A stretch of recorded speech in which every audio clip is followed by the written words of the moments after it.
Well, President Trump jumping right into foreign policy. Over the weekend, the president spoke with Israeli Prime Minister Benjamin Netanyahu, inviting him to D.C. next month.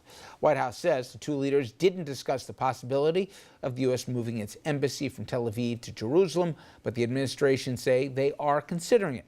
That's highly charged that the Palestinians also live there and they want that city as the capital of their own state. Now, the first world leader to visit the new president will in fact be Prime Minister Theresa May. She is coming to town on Friday. They'll reportedly discuss NATO, Brexit, among other things. Then there's China.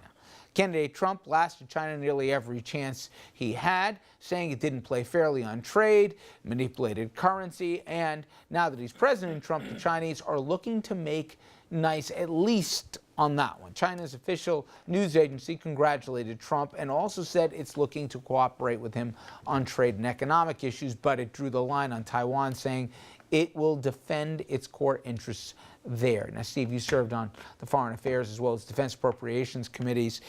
For people who live in this world, I would think one of the things that they like is predictability in dealing with other people.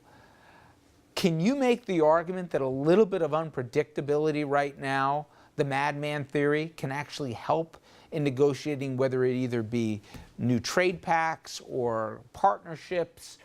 If you don't know what the guy's going to do, especially the guy with the biggest stick, is there any way that I can spin this that could be a good thing? The madman theory, which Richard Nixon employed in his dealings with the world and with Americans, obviously, is worth about this much, a little bit.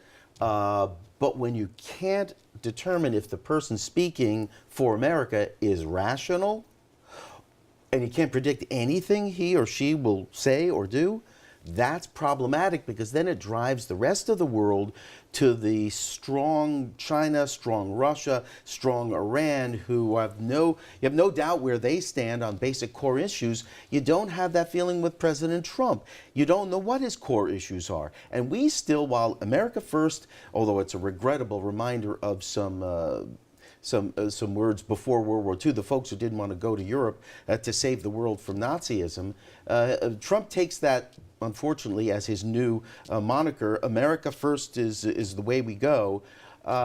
We need allies. We live in a world where we need to sell our products, where we need to buy products from elsewhere, and we need the free flow of our goods in and around the world. If we don't have military allies and economic allies and political allies, we may get bollocksed up, we may get blocked all around the world. So we need our allies. Politically, it's Republicans who don't like the idea of giant tariffs being placed on goods incoming. They don't like the idea of closing off borders and stopping international trade. It's a perversity in terms of the dance partners usually who's for or against some of the things we're hearing, right? Yes. But I would say the number one problem with President Trump's presidency, and he's only in his first day, and we wish him well as our president, who won fair and square, given the rules of the day. Go ahead, yes. Is that no one knows whether to take his words as being how he feels about something, or whether those words are true, or whether they're like the words he used during the campaign and even through this weekend, whether his words are demonstrably false. And that's the real danger. And we're going to start seeing, like we said, this Friday, we're going to have the British Prime Minister here, and that the first of many international conversations and where we go from here. All right, we come back. I'm going to ask the table here, what's going to happen this first 100 days? Get some predictions here. He's hitting the ground running as a new president, signing already a slew of executive orders. What to expect next here, and what kind of reception he'll get on Capitol Hill. Stay with us.